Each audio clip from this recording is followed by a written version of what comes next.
ត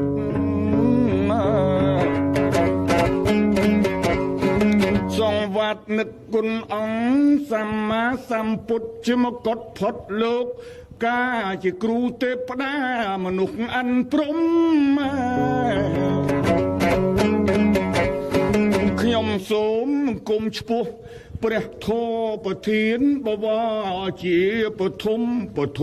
បង្កកើតរូបខ្ញុំរិះរិបគូផ្គុំបានជារូបបាធម្មជាតិកើតក្នុងលោកីនេះសឹងមានតម្រេះចេះតាមតម្រាតម្រឹមត្រឹមត្រូវតាមធម៌អាប្រការទាំង5ចាំប្រកបខ្ញុំសូមមង្គមឈ្មោះ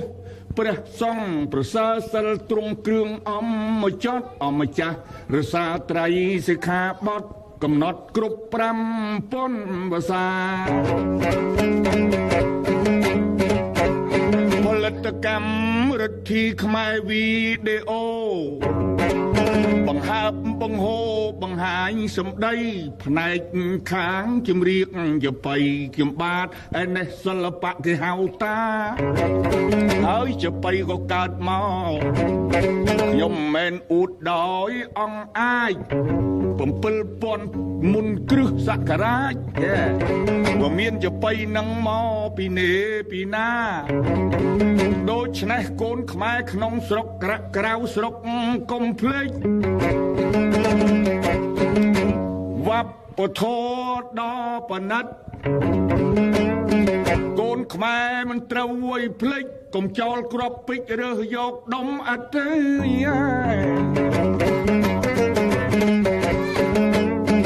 ពីព្រោះពេលនេះខ្ញុំនិយាយនឹងដោយសុទ្ធចិត្តឲ្យអស់លោកអ្នកទាំងប្រុសទាំងស្រីតែ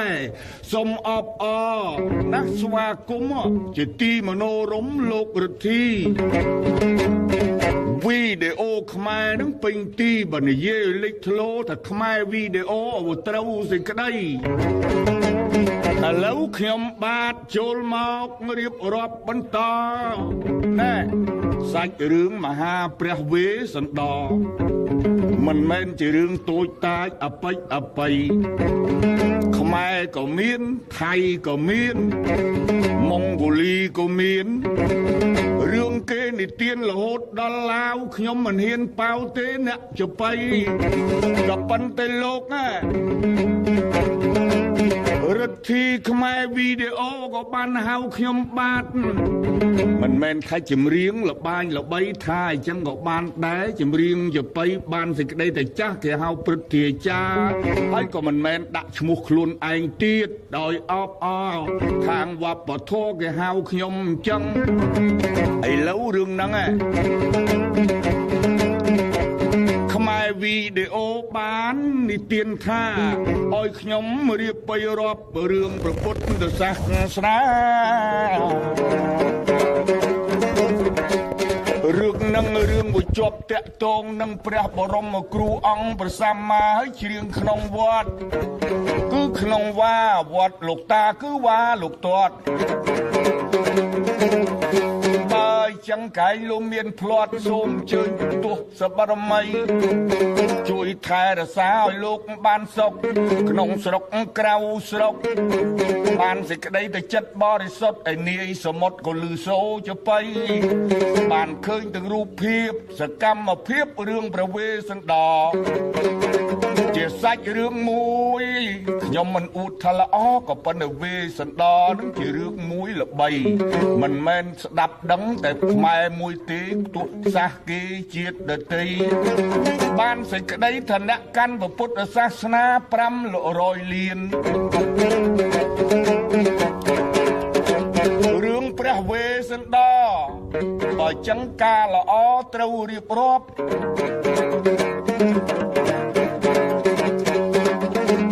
ឲ្យអស់លោកអ្នកស្ដាប់បានគ្រប់សពនេះទុកជាអតីតនិទានណាប្រយោជន៍ចាយដើម្បីជនប្រុសស្រីឲ្យដឹងព័ត៌មាន អ្នកដែលស្នេហាសាសនាព្រះទ្រង់ញៀនខ្ញុំមិនមែនជាអ្នកបំពៀនក៏ប៉ុន្តែមិនហ៊ានដើរតួរវេសន្តរវ័យគ្រាន់តែលើកមកនិទានជាព័ត៌មានជូនចាស់ទុំចៅកលោះចៅកមុំរហូតក្មួយប្រុសរហូតក្មួយស្រីអ្នកមុខអ្នកការគ្រប់ប្រភេទបើអញ្ចឹងមិនបាច់សង្កេតអ្វីគ្រាន់តែឮសូរថាព្រះមហាវេស្សន្តរអង្គបរមចិនស្រីដែលព្រះអង្គនឿយណាយលើភពផែនដីលីចង់បានគុណធម៌ច្បាស់លាស់ជ្រះថ្លាបន្ទាប់ពីព្រះអង្គកសាងមួយសែនផែនដីបានសេចក្តីទៅមិនចេះបៀតបៀនកេងប្រវ័ញ្ចមិនចង់ឈ្នះចង់ចាញ់ជាតិនឹងជាជាតិទី10គេហៅថាមហាជាតិដែររៀបនឹងបានត្រាស់ជាសាស្ត្រាចារ្យក៏ប៉ុន្តែត្រូវនិយាយជាជំនួយជាតិទី10នឹងគឺវេស្សន្តរមហាសម្ដេចចោមក្សត្រាហៅថាព្រះមហាពោធិសត្វក៏បានព្រះអង្គបំពេញទានបរមីណាពាក្យថាបរមីហ្នឹងបើយើងស្ដាប់ពាក្យខ្មែរសាមញ្ញថាឆ្លងដល់ត្រើយថាត្រើយក៏បានដែរបរៈថាត្រើយបងប្អូនណើយត្រើយអ្វីមនុស្សយើងសពសត្វលោកទាំងឡាយអ្នកចិត្តអ្នកឆ្ងាយអិនព្រឹកព្រំយំយៈអសុរីកើតមកលើភព3បានសេចក្តីថាកើតស្លាប់មិនចេះចប់ដូច្នេះណែព្រះមហាវេស្សន្តរព្រះអង្គជាមហាពោធិសត្វសាងអំពើល្អកម្ររកបានណាបើចឹងគ្រាន់តែជាបុព្វបុត្រនិទានឲ្យអស់លោកតាមដានខុសត្រូវប្រមាណសូមលោកខន្តីបន្ទាប់ពីព្រះអង្គកសាងជាតិវេស្សន្តរនឹងហៅថាទានបរមីព្រះអង្គដាក់ទានអ្វីសំបីទៅប្រពន្ធកូនក៏ដាក់ដែរមានខ្លះគេបន្ទោសថាហេតុម៉េចវេស្សន្តរបានជាហ៊ានដាក់ទានកូនប្រពន្ធមានពាក្យចំណោទដល់លើកលន់ក៏ប៉ុន្តែឆ្លើយថាព្រះអង្គដាក់ទាននេះបើសិនជាមិនបានត្រាស់ជាប្រសម្ពុទ្ធពិតជាមានកំហុសអស្ចារ្យតែបើបានត្រាស់ដឹងជាសាស្ត្រាចារ្យគឺថាគ្មានកំហុសអ្វីព្រោះព្រះអង្គលះបង់សុខតិចតួចដើម្បីដូរយកសុខធំទូលាយណែរឿងហ្នឹងគ្រប់រូបមិនងាយអស់លោកអ្នកទាំងប្រុសទាំងស្រីតទៅនេះជាសាច់រឿងសុទ្ធកុលបុត្រកុលធីតាខ្មែរប្រុសស្រីឬជាអស់លោកអន្តរជាតិដទៃបើបានស្ដាប់សម្ដីរឿងសាសនាមានសាច់រឿងមួយល្អណាស់គឺរឿងវេស្សន្តរនេះឯងរឿងហ្នឹងបើចាត់ចែងវាមាន12កាន់ប៉ុន្តែខ្ញុំបាទមិនបាច់លេខរៀងយកមកថាគ្រាន់តែរៀបរាប់ថារាជកាន់ទី1ទោះពោគឺព្រះអង្គយោនយកកំណើតផ្ទៃមេត្តាទៀនកាន់ហែមមកពៀនកាន់នុបវេរហូតទៅដល់សកបាកុមាបារហូតទៅដល់រាជកាន់នគរកាន់ជាទីស្នេហាគឺថា12កាន់មិនងាយអីប៉ុន្តែប្រាជ្ញឈួនខ្លួនខ្ញុំបាទជារាចាស់នឹកទៅស្ដាយខ្លួនណាស់ប៉ុន្តែចេះច្រៀងយបៃអរគុណនឹងលោករិទ្ធីខ្មែរវីដេអូចេះឲ្យលេចធ្លោសាច់រឿងបុរាណមិនមែនថ្មីហើយចឹងខ្ញុំបាទអ្នកច្រៀងយបៃដើម្បីកុំឲ្យបាត់បង់វប្បធម៌គេពុទ្ធសាសនាតទៅនេះជាសាច់រឿងបន្ទាប់អំពីព្រះអិនបានឲ្យពរនៅក្នុងនគរហៅថាចេតដណែនគរនឹងមានអង្គក្សត្របវរជាស្ដេចគ្រប់គ្រងរាជសីមាបើនាមឈ្មោះប្របាទស្រីសេងជ័យព្រះនាងសុបតីជាព្រះរាជមហេសីធីតាបានគ្រប់គ្រងរាជសីមាគឺថាបានសុខបានសួស្តីប៉ុន្តែ ព្រះមហាពោធិសត្វព្រះអង្គកាត់មកចាប់ជាតិព្រះពោធិសត្វតើព្រះអង្គច្រើនធាតុព្រះអង្គកសាងអំពើល្អអស់មួយសែនផែនដីឥឡូវហ្នឹងគ្រាន់តែព្រះអង្គចង់មកចាប់កំណើតឬរោគកំពូលនារីស្ត្រីគេហៅថានារីរតនៈក្នុងផែនដីទើបអង្គពោធិសត្វកាត់មកចាប់ជាតិកំណើតបានពាក្យស្លាប់បាលីហៅថាចុតតិពាក្យខ្មែរសាមញ្ញហៅថាស្លាប់បដិសន្ធិប្រែថាចាប់កំណើតទៀតអង្គប្រពោធិសត្វមនីនាថប្រអិនបានប្រទានពរ10ប្រការមិនបាច់រៀបរាប់ទាំង10ឲ្យបានស្រេចនិយាយអំពីពនាងសុពតិស្រីកញ្ញាពោធិសត្វមកចាប់ផ្ទៃកាលណាគឺថាយកពរ10ប្រការពីប្រអិនទ្រាសកទេវរាជបានជូនពរសពពរទាំង10មានផ្ទៃហ្នឹងកុំឲ្យពោះធំណាឲ្យមើលទៅធម្មតាអាហ្នឹងគេឧទាហរណ៍តែពរនោះមាន10ប្រការខ្ញុំមិនបាច់រៀបរាប់អ្វីមិនមែនដូចស្ត្រីគេយើងចាំវះចាំកាត់អីបើសិនជាប្រសូតព្រះរាជបុត្រចេញពីផ្ទៃលីដូច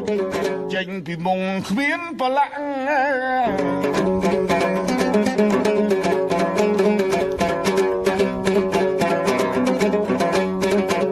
ទាកាលេកាលព្រះមហាបរមពោធិសត្វកាត់មកចាប់ជាតិលើព្រះនាងនាថហៅថាផោះសតីនៅក្នុងព្រះនគរចេតដោជាស្រីបវរនៅស្រីសញ្ជ័យព្រះអង្គជាព្រះស្វាមីឥឡូវនិយាយកាត់ជូនយាយតានគរចេតដោណាមានស្ដេចល្អគ្រប់គ្រងនគរព្រះភូថោភូតៈនឹងប្រែទៅប្រកបបណ្ឌពាក្យរាជស័ព្ទកាយលោកអស់លោកស្ដាប់មិនបានការឥឡូវខ្ញុំប្រើរាជស័ព្ទខ្លះសាមញ្ញខ្លះដើម្បីឲ្យចាស់លោកយាយលោកតាឯងលោកក្មួយចៅស្ដាប់មិនបានការគឺថាអគ្គមហេសីគឺប្រពន្ធឯព្រះស្វាមីឬព្រះផោះស្ដានឹងគឺជាប្តីបានសេចក្តីថាអើយចឹងចំណែករឿងនឹងខ្ញុំសូមស្រោតយ៉ាងខ្លីចាប់ផ្ដើមពីប្រវេសដល់ប្រសូតនោះព្រះមហេសីមានទ្រង់យុះ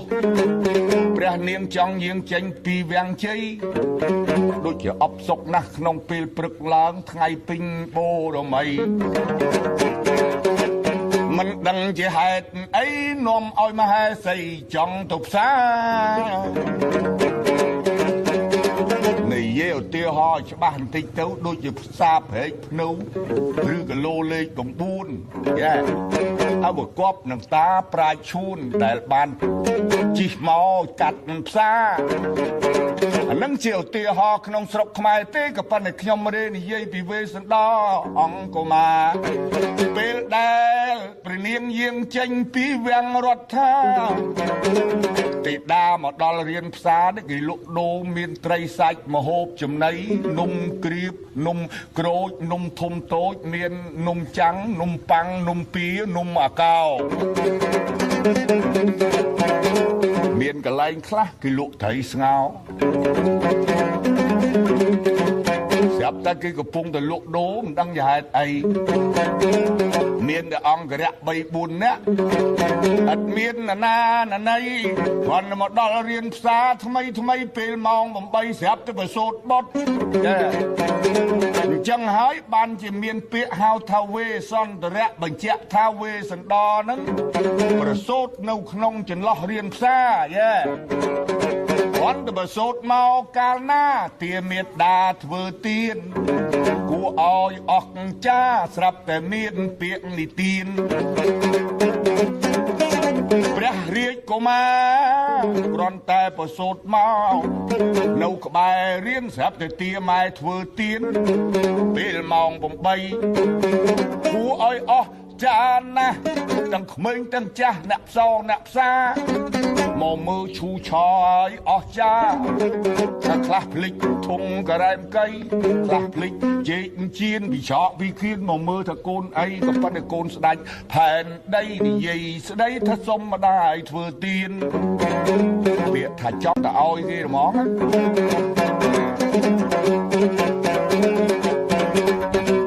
គ្រាន់ថាមួយម៉ាត់ប៉ុណ្ណឹងហើយបាត់ឈឹងលែងចេះស្ដីគួរឲ្យអស្ចារ្យណាស់ប្របាទស្រីសេងជ័យបានដឹងព័ត៌មានហៅសេនាបុតដីកុងសីទាំងឡាយអ្នកចិត្តអ្នកឆ្ងាយឯកអុកមុខអាមាត្យអ្នកធំដុំមានក្បួនខ្នាតនិស្សិតបណ្ឌិតបញ្ញាវ័នគេរស់រាន់ឲ្យកុមារឲ្យព្រះរាជអគ្គមហេសីយាងចូលព្រះរាជវាំងរដ្ឋាចូលមកដល់ឡើយកាលណាថែទាំកុមារព្រះវេស្សន្តរព្រះអង្គហៅព្រាមព្រឹទ្ធកវីបណ្ឌិតថ្វាយប្រដៀមគឺដាក់ឈ្មោះ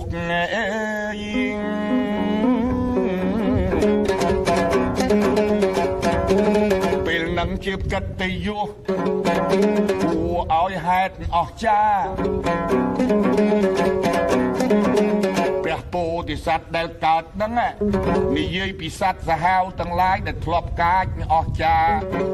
ដូចបងដូចប្អូនទៅជាស្លូតបូតអ្នកផ្សោអ្នកផ្សាចំហទ្វាកាលណាអត់មាននរណាចូលលួចប្លន់អ្វីទៅអញ្ចឹងមនុស្សខ្វិនខ្វងកោថ្លង់คลายទៅជាអ្នកល្អណែកាលដែលប្រសូតពវេសន្តរមានកលាហលគួរឲ្យបណៃគួរឲ្យយើងគិតគូរដែរនេះជារឿងខ្មែរពុទ្ធសាសនាលើខ្ញុំរូតកាត់ដោយខ្លីចាប់ពីពវេសន្តរអង្គសចោមត្រៃលុះព្រះកុមារចម្រើនវ័យបានសេចក្តីថាច់ប្រសូតចន្លោះរៀនផ្សារបានជាមានឈ្មោះវេសន្តរអញ្ចឹងរឿងនឹងពាក្យបាលីហៅវេសន្តរៈប្រែថាកើតចន្លោះ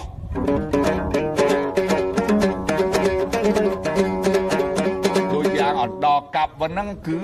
គេហៅថាចន្លោះកាប់មនុស្សម្នាវាចន្លោះបើចឹងបងប្អូនណាទាំងអស់ឥឡូវខ្ញុំរៀបរាប់អំពីពោធិសត្វអង្គុមារលុះធំចម្រើនវ័យស្ដេចស្រីសញ្ជ័យជាព្រះបិតាត្រេកអរអស្ចារ្យគឺថាព្រះអង្គមានបជនវៈវសាគឺថាគ្រប់16ឆ្នាំ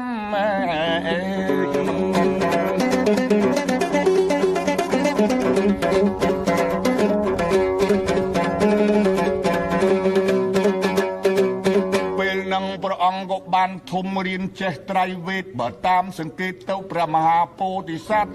មានប្រាជ្ញាចេះអាកាសព្រះអង្គយល់ដឹងអ្វីអ្វីចាប់ពីសុំម្ដាយឪពុកធ្វើទានពីដែលព្រះអង្គចេះដឹងកាលណាមកនៅក្នុងនគររាជបុរីព្រះបាទស្រីសេងជ័យដែលមានអត្តន័យនឹកឃើញតែបុត្រាចិត្តអីក៏ចិត្តល្អប្រវេសន្តរចង់តែដាក់ទៀនឲ្យតែឃើញអ្នកដែលគ្មានកំសត់ទុរគតអ្នកស្មោមយីចក់នៅឯផ្សារចេះតែចង់ធ្វើទៀនមួយថ្ងៃនឹងធ្វើទស្សនកិច្ចក្នុងក្រុងរាជសីមាណែដល់ពេល16ប្រវសាបិតាចង់ឲ្យអភិសេកគ្រប់គ្រងបុរីនៅក្នុងនគរចេតដាបុត្របវរប្រពោធិសត្វណារឿងធ្វើទៀននឹងមិនស្ងៀមស្ងាត់ពេលហ្នឹងព្រះអង្គអភិសេកក្រុងបុរីមានតឡងស្ដេចមួយឈ្មោះនគរមធុរតហើយស្ដេចមត្ថុរាជអង្គអាចនៅក្រុងផែនដីមានព្រះរាជបុត្រត្រីបានសេចក្តីតកូនស្រីមួយឈ្មោះនាងមេត្រីព្រះនាងល្អឯកល្អចម្លែកលើសនារីទាំងឡាយអ្នកចិត្តតាយអ្នកឆ្ងាយអ្នកដ តែឃើញអើល្អសុភីស្លូតបូតសកត់សគុំរឹករៀបទៀបរុំទុំឈ្មោះសវណ្ណមេត្រីចំជាល្អឲ្យសោភីលើសនារីក្នុងលោកីស្រាប់តែគេផ្សំផ្គុំឲ្យព្រះវេស្សន្តរគ្រប់គ្រងនគរដល់បវរនគរចេតដល់ដល់លបាញ់ល្បីព្រះវេស្សន្តរព្រះនាងមេត្រីមានពរាជបុត្រពីរបរោះស្ត្រីជាព្រះអង្គម្ចាស់ដ៏មានល្បីបុត្រប្អូនបុត្រច្បងអស់លោកណាក់នឹងប្រុសស្រីធ្លាប់ដឹងសេចក្តីជាអស្ចារ្យចំណែកបុត្រដីច្បងមិនមែនសៅមងគឺទ្រង់ព្រះនាមឈ្មោះជាលីព្រោះខ្ញុំថាមិញនឹងមានបុត្រពីរបុត្រប្អូនជាស្រីឈ្មោះព្រះនាងកាសនាហើយព្រះអង្គនៅគ្រប់គ្រងរាជរដ្ឋជាស្ដេចចក្រពត្តិមួយធំអស្ចារ្យពាក្យថាស្ដេចធំស្ដេចតូចជាចំនួនបុរាណគេហៅថាស្ដេចសមល់ហ្នឹងស្ដេចក្រាញ់ព្រោះមានស្ដេចហ្នឹង3ប្រការស្ដេចធំនៅក្រងរាជសេមាគឺថានគរចេតដល់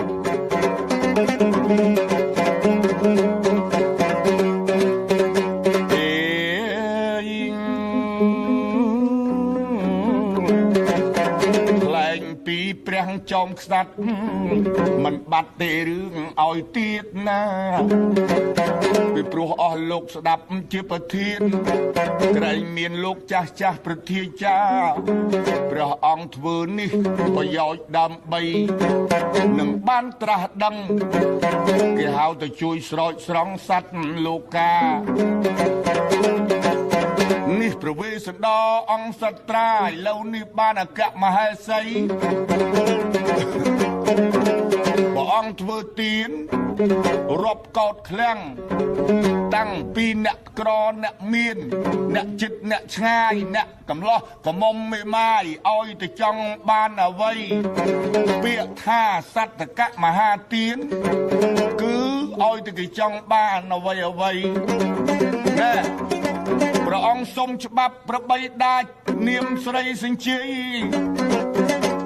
អ្នកមានអ្នកក្រអើកុំភ័យលីមិនអោយចំណែនគ្នា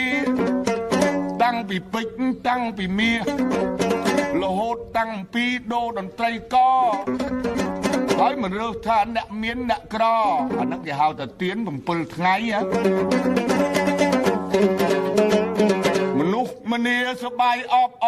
សាទរអង្គពុទ្ធោពោធិសត្វថ្លៃមានចិត្តទូលាយខ្លាំងក្រៃ80កោដ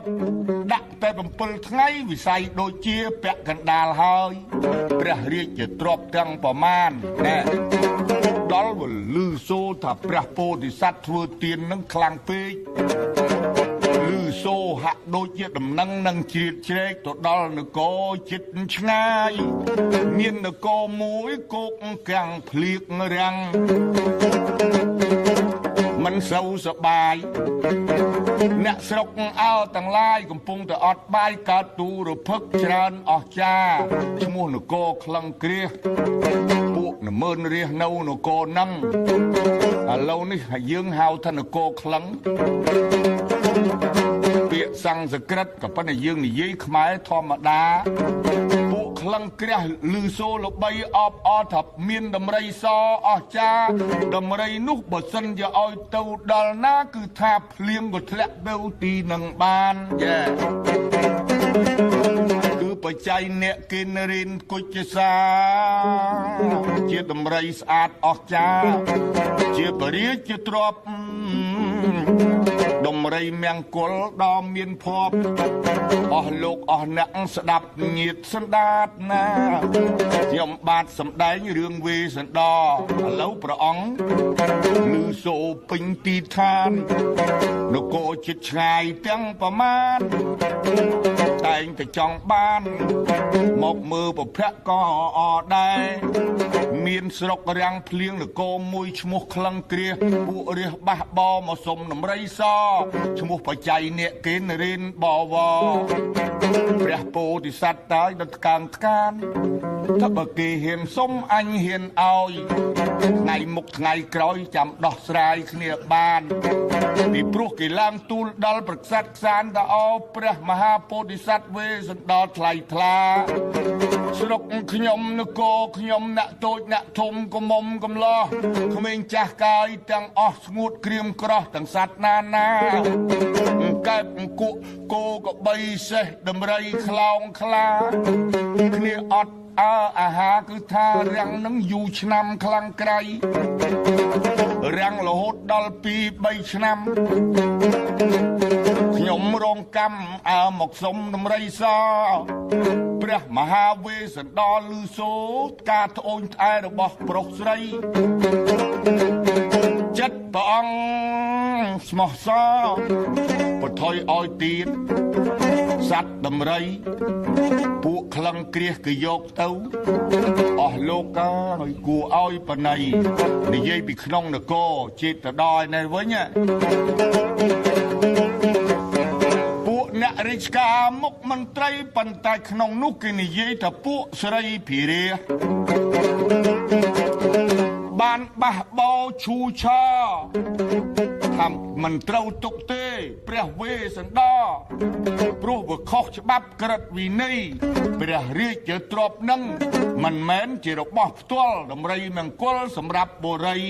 សម្រាប់នគរចេតដល់ក្រុងក្រៃហេតុអីចោមត្រីហ៊ានដាក់ឲ្យគេបើចឹងពួកអ្នកស្រីពីរាជមិនសុខចិត្តថាត្រូវតែ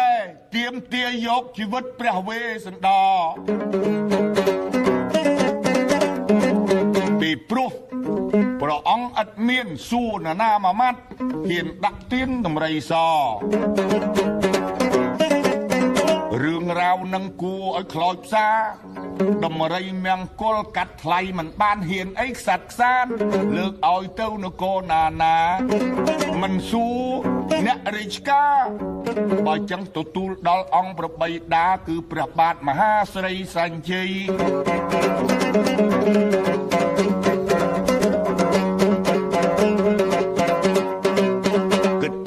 12កាន់បើសិនណាជារៀបរាប់មិនអោយខ្លីបានសេចក្តីថាវាមិនចប់បើចឹង VCD DVD មានឃើញរូបសកម្មភាពគ្រប់សពបើចឹងខ្ញុំបាទអ្នកច្រៀងយបៃ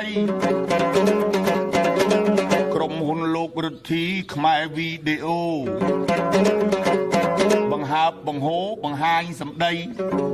រឿងព្រះវេស្សន្តរមហារិស័ទថ្លៃអ្នកឥឡូវដល់គេបះបោពេញបុរីដើម្បីឲ្យសម្លាប់ព្រះវេស្សន្តរឲ្យបានព្រោះគេចោទថាព្រះមហាពោធិសត្វចិត្តអីហ៊ានកាត់រឹងមានអ្នកមិនសួរក្មេងចាស់ស្រាប់តែដំរីដល់កាងកានគេស្ដាយឲ្យគ្រប់ទៅគ្នាកំពុងតែខ្សុកជាសោះនៅក្នុងឋានហេតុអីឲ្យដំរីទៅគេឲ្យបានតើស្រុកយើងវាយ៉ាងណាព្រះវេស្សន្តរលោកយល់ថាស្រុកវាធ្លាប់សុខសប្បាយទៅហើយឲ្យទានទៅគេគ្នាអ្នកលំបាកទុកក្រតោកយ៉ាដូច្នេះរាំងភ្លៀងមិនដឹងជាឆ្នាំប្រមាណទៅហើយទេគ្នាមកសុំដំរីមង្គលថ្លៃថ្លាដោយជំនឿពីបុរាណហើយមែនកាលចំនួនហ្នឹងបើដំរីនឹងទៅជន់ឯនេះឯណាទៅដល់ភ្នំប្រសិទ្ធឬអង្គអាកាគឺថាភ្លៀងតាមទៅធ្លាក់ក្បែរហ្នឹងចឹងឯតាបានដឹងដល់គោក្លឹងគ្រាឥឡូវពួកស្រីពីរាជគេមិនព្រមគេថាព្រះអង្គនេះជាស្ដេចល្មោកមិនចេះល្មមហ៊ានឲ្យទានឥតបណៃបើចឹងឲ្យប្រហារជន់ជីវិតថ្លែងពីអង្គប្របពិតអូចប្របាទស្រីសិញ្ជ័យព្រះនាងសុពតិដែលត្រូវជាពរាជមេដា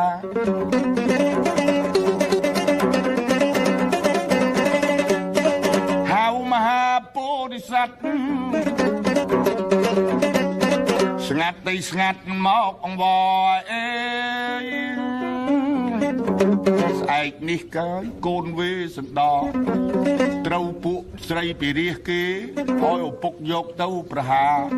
គេថាកូនអត់ច្បាប់អត់ត្រឡប់ហើយពោធិសត្វដ៏មានភ័ព្វ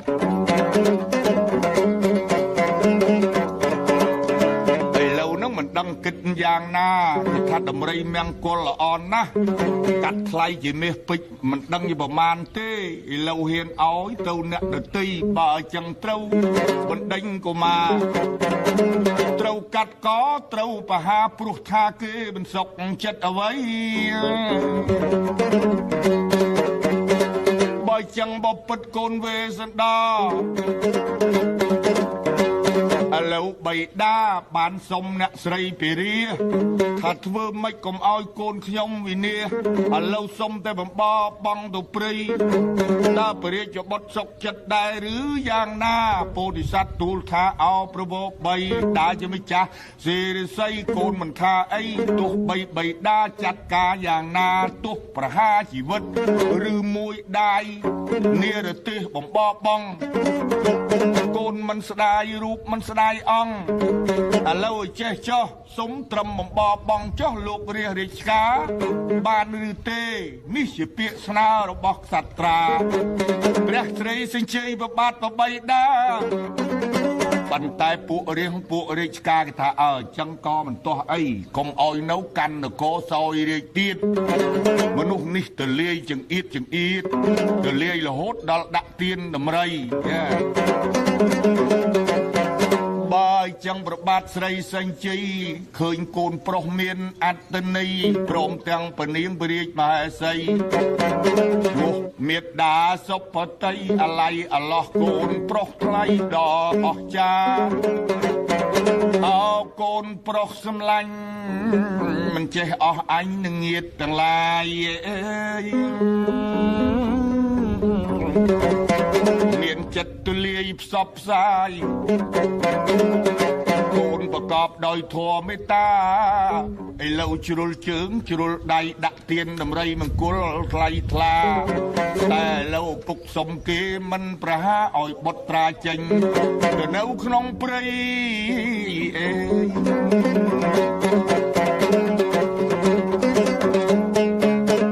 អង្គពោធិសត្វព្រះភូមិន្ទហៅមីត្រីប្អូនឆ្អៅឆ្អិនមកផ្ដែផ្ដាំ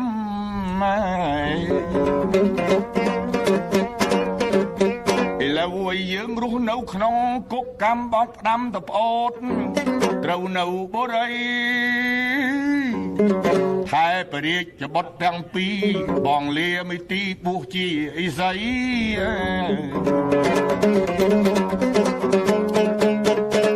នៅចុះឲ្យសុខសួស្ដីស្វាមីសូម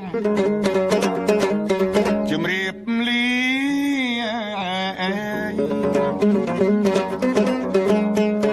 ព្រោះបងនៅក៏បំបានដែរព្រោះតែបងមានខុសឆ្គងពួកស្រីពីរាជចិត្តគេខុសពីបងចង់ឲ្យគេឆ្លងផុតពីសមុទ្រវត្តសង្សារស្រុកឃ្លាំងក្លឹងគ្រាសគ្នាភ្លៀងអត់មានស្រាដីស្រាតាំងពីបានដំរីដល់ថ្លៃថ្លាឥឡូវតែគេមិនអោយបងនៅគ្រប់គ្រងសេមាអូនត្រូវនៅជាមួយបុត្រីបុត្រាគឺថាបងទៅនេះក៏មិនមែនទៅធ្វើអ្វីគឺទៅស្វែងរកគុណធម៌ធ្វើឲ្យចិត្តរឹតតែល្អគេហៅថាធ្វើកម្មដ្ឋានអប់រំផ្លូវចិត្តពីព្រោះមនុស្សយើងណាក៏ដោយចុះល្អល្អិតមិនសូវដឹងច្បាប់វិន័យបើចឹងបងសុំទៅបួសក្នុងហែមពៀន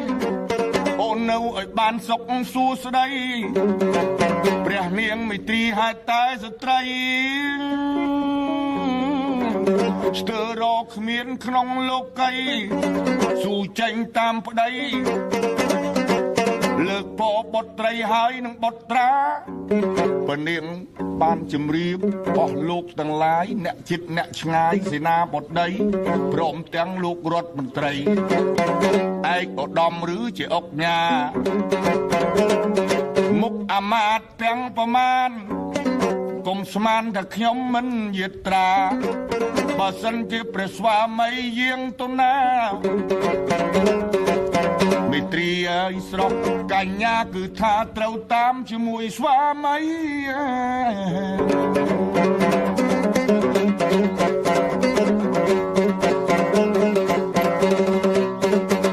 ពេលនឹងពនាកមេត្រី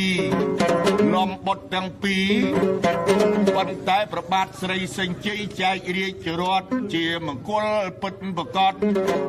ថែសុតមាសល្អភៀកល្អប្រពៃមានសេះពីររាជរដ្ឋថាសុំអោយព្រះរាជបុត្រដ៏ពិសីនាំកូនប្រុសកូនស្រីព្រមទាំងមេត្រីកុំអោយដើរផ្ទាល់ដីដើម្បីមានរាជរដ្ឋទៅក្នុងព្រឹក្សារាជរដ្ឋដ៏មង្គលបើចឹងចែកផ្ទាល់ដល់ទៅរាជបុត្រទៀតហើយពោធិសត្វកុំអោយចង្អៀតព្រះអង្គក៏សុំលាប្របីដាព្រមទាំងព្រះរាជបុត្រពីរពងចេញពីក្នុងវាំងសីមាជាមួយព្រះមិត្រីទេពីអស់ចាគឺថាស៊ូតាមព្រះស្វាមី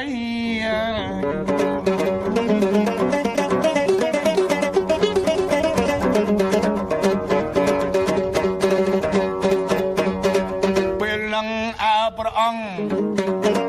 នាំបុត្រពីរពងចាក់ចេញតាបរាជរដ្ឋទៅដល់កណ្ដាលព្រៃបរិពតស្រាប់តែចេញមានវាលមួយដ៏ធំសន្ធឹយស្រាប់តែមានព្រាហ្មណ៍ម្នាក់ដឹងថាជាក់ថាព្រះពោធិសត្វថ្លៃជាអ្នកដាក់ទានដល់ប្រពៃលីព្រាហ្មណ៍នឹងស្រាប់តែថ្វាយបង្គំសុំរទេះតែម្ដងព្រាហ្មណ៍មកដល់សុំរាជរដ្ឋបត់ដីស្ទាក់អើពីមុខ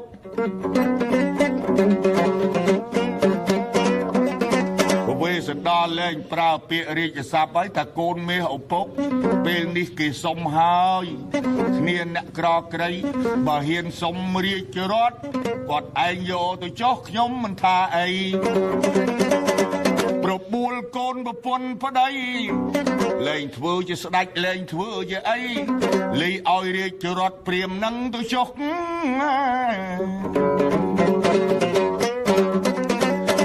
មេត្រីប្អូនប្រសើរតើចិត្តនាងស្មើនឹងបងនោះទេ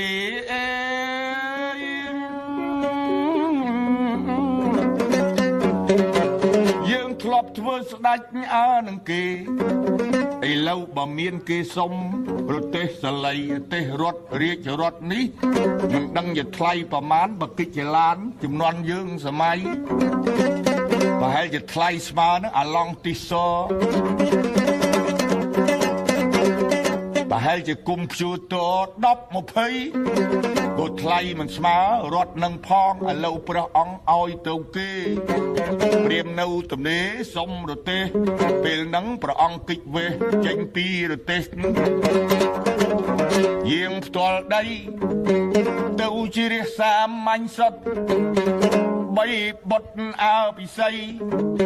ជាលីកស្នាជាលីវេសណ្ដោដឹកដៃចំណែកឯខាងកស្នាស្រីជាព្រះរាជបុត្រីនៅខ្ចីវសានៅឯពោនៅកណ្ដៀតឲ្យពនាកមេត្រីឆ្លៀតរែកគិញ្ជើអេ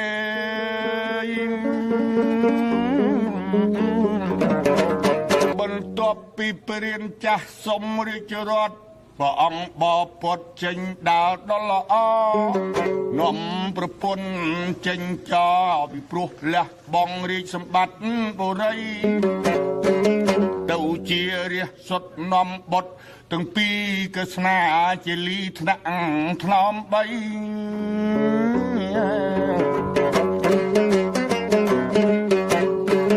គួរឲ្យកំសត់តាយកំរក ក្រៃគួអីដែលធ្លាប់នៅវាំងសេមាដាក់កាយដាក់ចិត្តយ៉ាងទៀបបំផុតនាំប្រពន្ធបរិសុទ្ធចេញដើរក្នុងព្រៃភ្នំ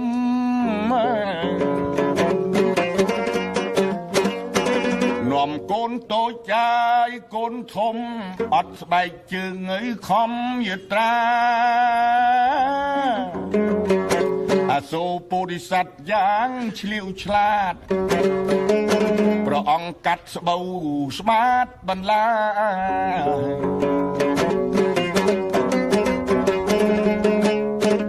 មានព្រៃត្រោះត្រែងមានវិលមានព្រៃព្រឹក្សាព្រៃស្រោងព្រៃស្បាតព្រៃឫស្សី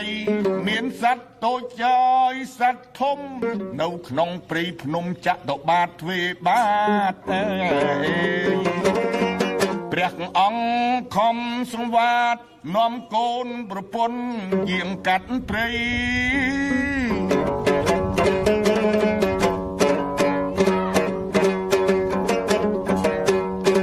កនដាលឡាយដងភ្នំកណ្ដោចកណ្ដែករីកណ្ដឹងយំទុករគុំគួរឲ្យប្រណីហេតុតែមបោពោតិស័តកាត់ចេញចាក់ក្នុងដងព្រៃអូនណៃកុំតូចចិត្តអ្វីកើតក្នុងលោកីធ្លាប់សោយសេមា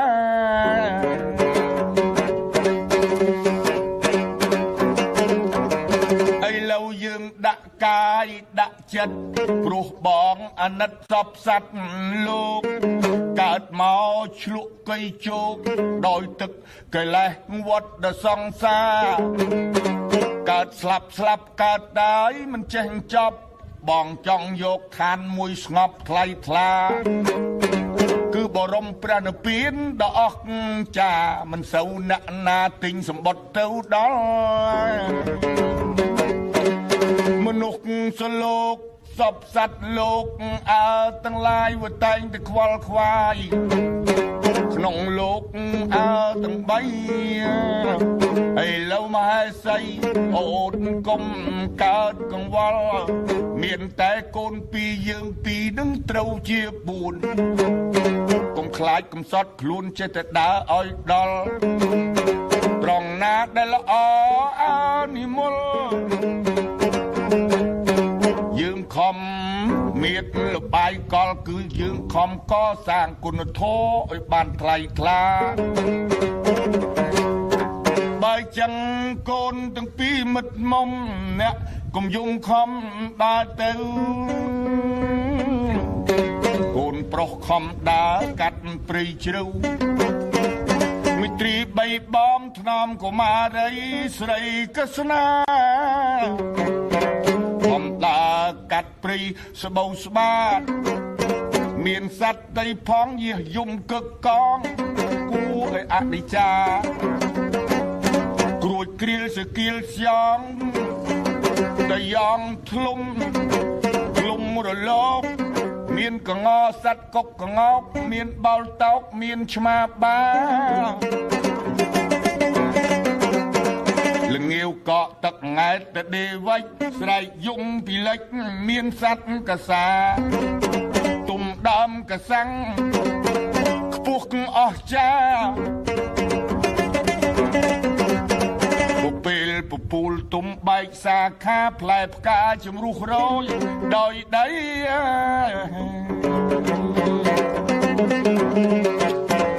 ពេលនឹងព្រះអង្គខំយាងទៅដល់មាននគរមួយឈ្មោះនគរចែតរា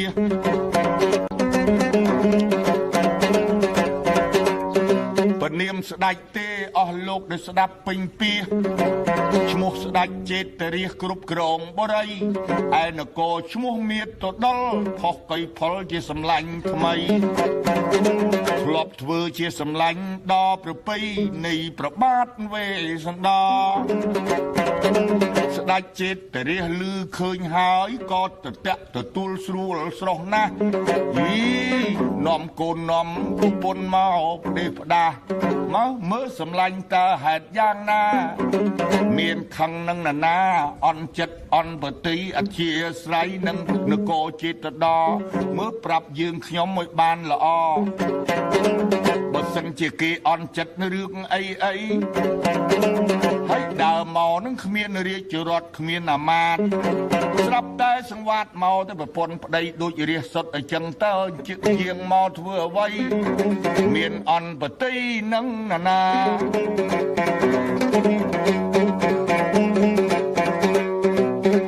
ពេលព្រះអង្គសាកសួរដោយសំគួរស្ដេចហើយនឹងស្ដេច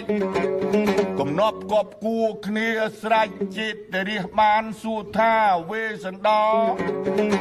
ព្រះអង្គប្រាប់រឿងខាងលើថាខ្ញុំនេះដើមហេតុអំពីធ្វើទៀនពេកចិត្តល្អពេកនៅរាជសេវាខ្ញុំហ៊ានដាក់ទៀនដំរីសល្អថ្លៃថ្លាគេថាដំរីមង្គលដល់សួស្ដីឈ្មោះបច្ច័យអ្នកគេនរេនគុជសានណាក៏គេចង់បានដែរតែខ្ញុំកើតមកមួយជាតិនេះហូរហែខ្ញុំចង់ឲ្យទៀននឹងអ្នកដតីអ្នកស្មោមយាចកកំសត់ទូរគតដែលគ្នាប្រាស់ព្រាត់ទុកលំបាកក្រៃខ្ញុំធ្វើទៀនមិនរើសកាយមុខអីគិតទៅរបស់ក្នុងរាជបុរីលីរាប់80កោតទៅហើយដល់ខ្ញុំដាក់ទៀនដំរីស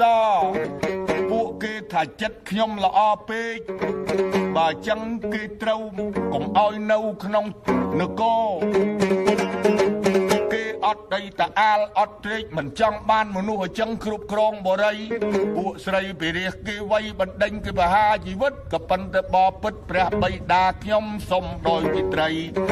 ប្រាប់ថាអ្នកទាំងឡាយកុំសម្លាប់អីឲ្យគ្នាបំបបបងចេញពីឋានណា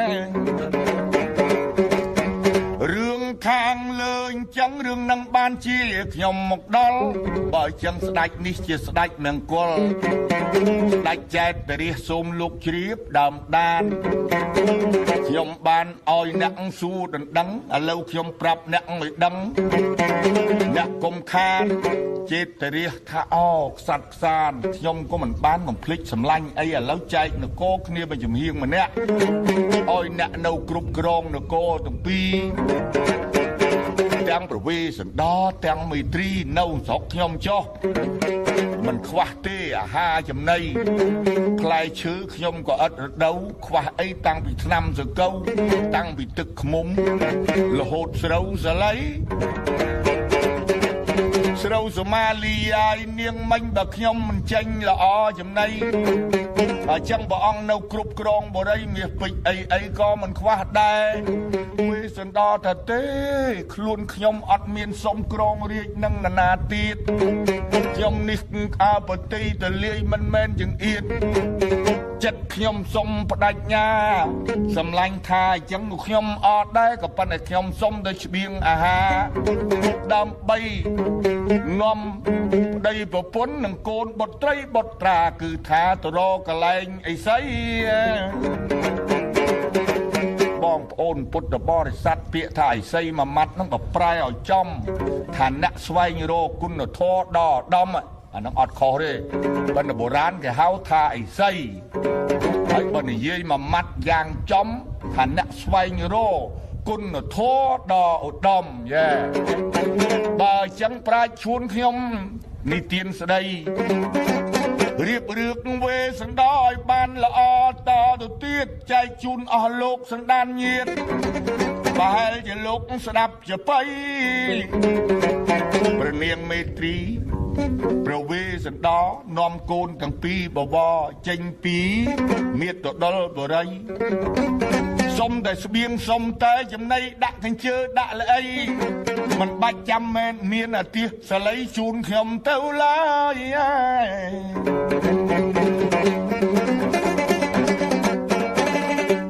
បើអ្នកខ្លះមិនដឹងគេថាភ្លើក៏ប៉ុន្តែព្រះអង្គមិនស្ទាក់ស្ទើរឲ្យប្រពន្ធរាជកញ្ជើដូចរាសាមញ្ញសុទ្ធ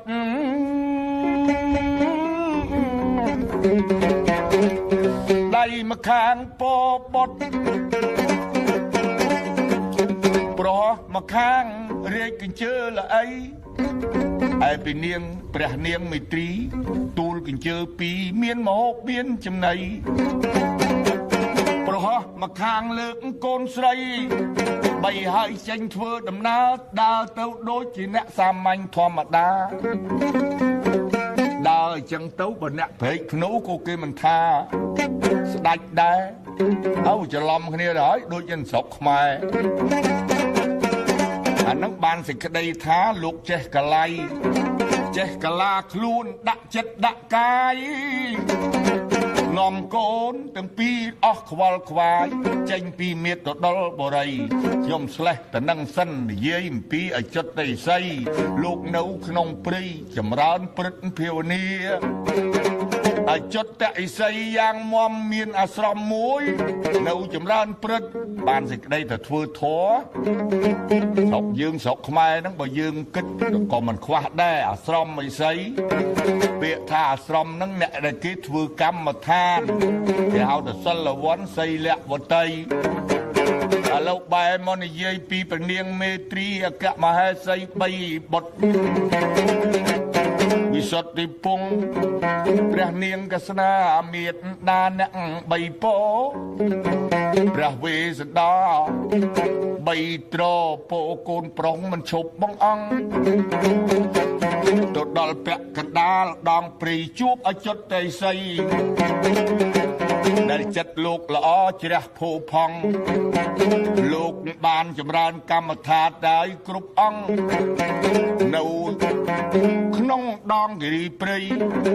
អចុតតិស័យបានឃើញកាលណាគឺថាស្គាល់ច្បាស់ជាមហាពោធិសត្វស្រាប់តែព្រះអង្គដើរកាត់ពាក្យថាគេមានបញ្ញាហើយលោកមិនមែនទៅស្គាល់ឆ្ងល់អ្វីអចុតតិស័យបានឃើញកាលណាពោធិសត្វខ្លាមានបុណ្យបរមីព្រះអង្គសំណេះសំណាលនឹងអាស្រមឥសីបានសេចក្តីថាឈ្មោះលោកតាអចុតព្រះវេស្សន្តរព្រះអង្គត្រេកអរបានជួបទៅបោះនាំមហេសីស្រួចស្រស់មានចិត្តល្អជាទីបំផុតឥឡូវខ្ញុំចង់ទៅបួសណាដូចលោកអញ្ចឹងដែរប៉ុន្តែចិត្តខ្ញុំនឹងបរិសុទ្ធបើអញ្ចឹងកលែងតាណាដែលមិនសូវតក់ស្លុតមានព្រីត្រង់ណាដែលល្អបំផុតសូមលោកអចុតទាំងឥសីលោកប្រាប់ដំណឹងខ្ញុំផងតើបានដើរឆ្លងទៅណាខ្លះឲ្យបានព្រីនឹងឲ្យមានព្រីស្ដាងឲ្យមានព្រីក្រាស់ហើយប្រកបដោយផ្លែឈើទុំខ្ចីតើមានត្រង់កលែងណាអូយលោកតាអចុតឥសីបើអញ្ចឹងសូមអង្គព្រះបរមីលេយាងទៅភ្នំគិរីវាំងគាត់កន្លែងនឹងមិនស្ទាក់ស្ទើរប្រកបដោយព្រៃឈើល្អល្អះមានទាំងអណោតស្រះរឿងរ៉ាវនឹងផែនទីពិតប្រកបសូមព្រះមហាពោធិសត្វយាងទៅនឹងចុះហៅថាមហាគិរីបរិពតមានភ្នំមួយឈ្មោះភ្នំវងគាត់មិនចេះរលត់មានអាហារចំណីផ្លែឈើសัตว์ធំតូចមានល្មុតមានក្រូចក៏មានអញ្ចឹងខ្លះដែរឈើនោះអាខ្លះផ្អែមជោគដូចតប៉ែមានផ្លែភ្នូផ្លែភ្ញៀវផ្លែទុរេនមាក់ប៉ែនក្នុងព្រៃមាក់ព្រេងមាក់ប្រាងមាក់សាងលៀងសាតមានមាក់បាតមានមាក់ដោកផ្លែប្រដាក់ច្រើនហើយអណែកអណៈមានទាំងចេកឥតយងចេកដំបងណាំវ៉ាមានរហូតដល់បខុតលមុតសេដាច័ន្ទចាកស្នាខ្នោខ្នុលសម្បុរល្វែងច្រើនណាស់ឈើធំឈើតូចដោះ